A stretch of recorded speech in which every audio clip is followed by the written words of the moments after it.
Astuce, comment réduire la plus-value en SCI? On va même voir comment l'effacer complètement. Ah oui, bah oui parce que normalement, ça coûte encore plus cher qu'en LMNP. C'est ce qu'on nous dit partout. Maintenant, on va rentrer dans les détails.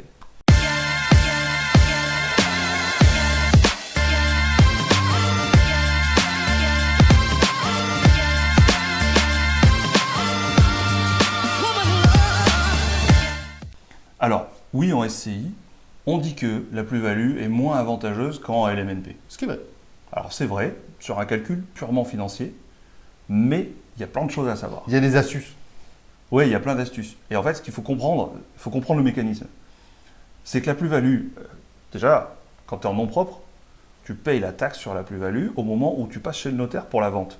D'accord? Si tu vends au mois de juin, tu payes ta taxe directement. Le notaire, en fait, il te la verse pas, il garde cette taxe et il te verse juste le reste. Ça, il faut bien le comprendre.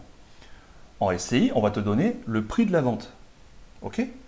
Ensuite, dans ton bilan à la fin de l'année, là, tu vas rajouter cette plus-value, puisque tu as gagné de l'argent, tu vas le rajouter dans tes recettes. OK? Je te rappelle qu'en société, en fait, tu es imposé sur les bénéfices. D'accord? Donc les recettes moins les dépenses. C'est ça. Donc ça, c'est super important à comprendre. Parce que finalement, l'impôt que tu vas payer, donc l'équivalent de la taxe sur la plus-value, d'accord? C'est quoi? C'est les bénéfices que tu auras réalisés sur cette opération immobilière. Oui. C'est ça qui va se passer. D'accord? Oui, donc, c'est les recettes moins les dépenses. Et comme tu le disais, Renaud, en fait, ce n'est pas une taxe sur la plus-value. Il n'y a pas de taxe sur la plus-value en SCI, en société au sens large. En fait, c'est une rentrée d'argent. Tu as gagné de l'argent grâce à une opération où tu as vendu, tu as récupéré de l'argent. OK. En plus, il faut savoir qu'on ajoute les amortissements, on les réintègre dans cette somme-là. Okay. Et c'est ça qui fait que c'est moins intéressant que le LMNP. Oui, exactement.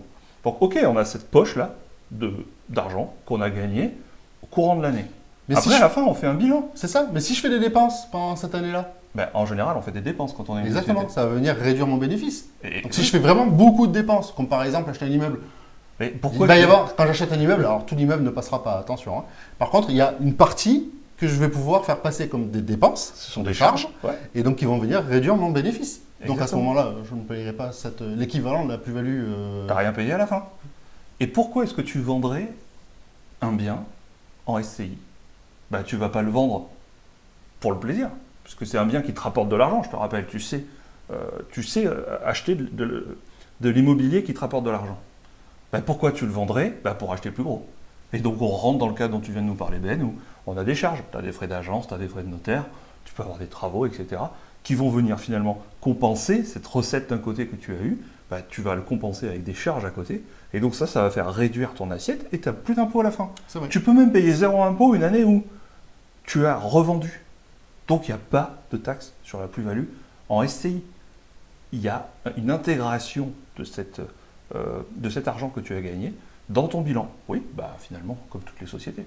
Tu as gagné de l'argent, que ce soit en loyer ou en revendant, ça marche pareil. Et puis surtout, si on continue un petit peu la comparaison par rapport au LMNP, pendant toute la durée de détention, donc admettons que tu l'aies gardé 15 ans, cet immeuble, je te rappelle que le LMNP, au bout de 7 ans à peu près, tu vas payer un impôt. Et là, l'impôt que tu vas payer, il va passer par ta TMI, et donc tu vas vite te retrouver à peu près à 50%, parce que tu as l'impôt plus la CSG. Donc tu vas vite te retrouver avec un taux à peu près à 50%.